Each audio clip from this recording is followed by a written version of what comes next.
Well, eventually you graduate, but you don't get drafted by the NFL. So now you move back home? That's right. So I go back home, back to Redondo Beach. I get this great job working for a USC alumni. I remember I showed up with my USC national championship ring, I remember, for the job interview. And right away, he says, you're hired. I work for this big real estate development company doing mixed use lifestyle centers, outdoor shopping centers. And all my friends are playing in the NFL now. And I'm like, okay, I'm content. I got that 6-figure job selling real estate. And I'm happy, right? You go to USC for the networking and the connections, and my dad's happy. I graduated. My mom's happy. I've got this 9 to 5, and I stopped the hustle. And the whole time I stopped the hustle, I feel like I'm missing something. Like I like that hustle mentality. There's something about it. And sure enough, two years into this job, the recession hits. Right, 2008. It's correct. The real estate crash. Real estate crashes. What happens? I'm the first guy to lose their job. I'm the lowest guy on the totem pole. And now I'm like, okay, what am I going to do? This whole time I'm thinking, okay, shit, what am I going to do, man? What the fuck am I going to do? And it dawned on me. There was a construction worker that worked for the project that we were working on. And he was a big contractor, commercial contractor. The guy was probably doing like a $200 million job for us. And I remember during these meetings every Thursday, I would take meeting minutes for the company, and he would always be calling his bookie. And he was putting like $20,000 on the Dodgers. And I used to see him make these phone calls like right before game time. And it clicked. I was like, okay, this dude's always betting on sports. I wonder who's on the other side of that. And when I lost that job, I remembered myself, you know what? I'm going to be whoever's on the other side of that phone call. And I went to my father. I said, Dad, I know we got a friend that's in the bookie business, Italian, our friend Tony. And I said, is there any way you can introduce me to Tony? Because I lost my job. I said, Dad, it's going to be temporary. He's like, son, you're not getting involved in any kind of bookie business. You went to USC. Are you out of your fucking mind? And I said, Pops, come on. I lost my job. I begged my dad. He literally took me like 20 times before he finally said, you know what, fuck it. I'll give you one meeting with Tony. And I go meet Uncle Tony, and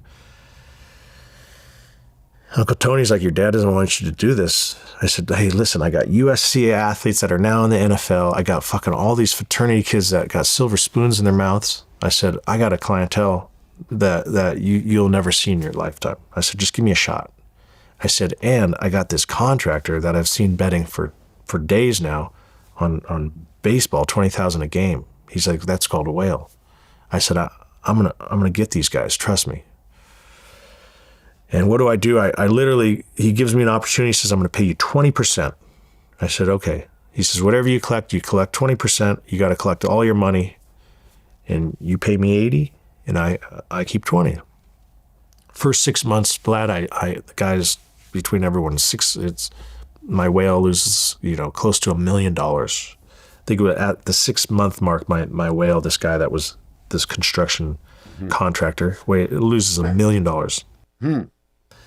And I'm like, dude, I just collected $1 million for you in 6 months, and you're giving me $200,000, and I did all the work.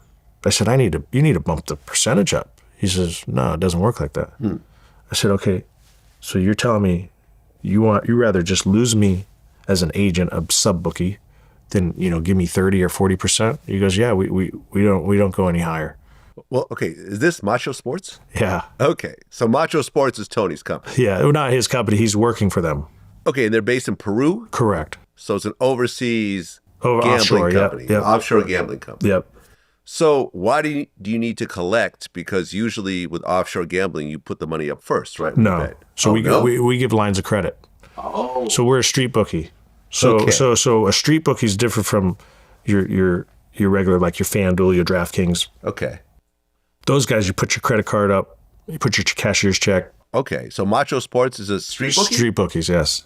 But they're based in Peru? Yes. We're all based there. So eventually you'll hear I had to go offshore too. In order to keep it somewhat, gray area, you have to go offshore. So that's where they host all the servers, the phones, because the cost is a lot cheaper.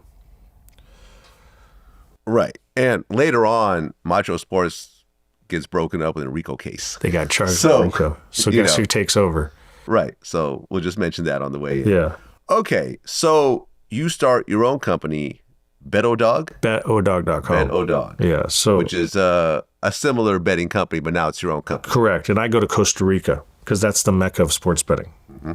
Macho Sports had family ties in Peru, so that's why they went there. Well, okay. So hold on a second. Why even bother with Costa Rica or Peru if you're a street bookie? You have your own money here. I mean, what's the point of dealing with some overseas company? Good question. The point is this. In Costa Rica, they provide all the service as far as servers, phones, so you can start your own company. You could start betvladtv.com over there. All you do is you say, hey, I need the line service, I need the apps for my phone, and I need an 800 number for my clients to call. Oh. It's a lot cheaper. It's like a turnkey solution. Yeah, it's turnkey. Okay, but then you're dealing with overseas still. So listen, they are calling overseas, but no one's ever dealing with them. They deal with me and my sub bookies. So in the U.S. So the gray area is when you're offshore, it's technically legal. The illegal part of bookmaking is when you're handling the transfers of money in the U.S. So if I send a check from Costa Rica from my company to the U.S., that would be considered legal. But no one wants a check. They don't want to wait 4 weeks for a check to come from an offshore account because by that time they've already lost their money. So you in the U.S., you want to just deal with cash. As soon as your customer loses on Sunday night, you collect from basically Monday through Sunday. That's when the week ends in the sportsbook industry. Right, but the collection part is the hard part. That's the hard part. That's the hard part. So you were accused of all types of things in terms of collecting on bets. Threatening force, calling family members, breaking into homes, stealing the cars of people that owe you money, beat up people who owed you money, and so forth. My organization, right? Right. You know, so True or false? I'm not going to confirm or deny it, but there's definitely people in my organization that have done all those. Okay, because ultimately you're on the hook for the money, not Peru or Costa Rica. Correct. It's now my customer. They're just doing the flow through, but you're really in charge of the wins and the losses. Correct. What happens, for example, if someone just hits it big?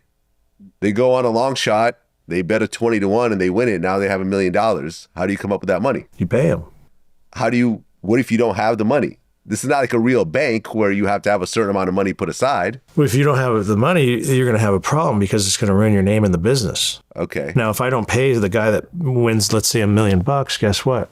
Now all of a sudden, Betodog's going to have a problem because now people are going to be like, "Oh, this guy don't pay." Betodog doesn't pay. Okay. Have you had situations where someone won big and you didn't quite have the money? No, I never have, but I've seen it in the business many times. Okay. Many what times. usually happens in those situations? They're called fly-by-night books. What they do is they shut down their 1-800 number, they shut down their website, and they disappear. Or they say to their customer, "Sorry, my business partner went out of business. He's no longer around." And they make up excuses. It happens all the time. And you accepted pretty much anything: wire transfers, checks, cash, gold, silver, property, Everything. Bitcoin, Boats, cars, Rolex watches, everything. kilos of cocaine. Kilos of cocaine.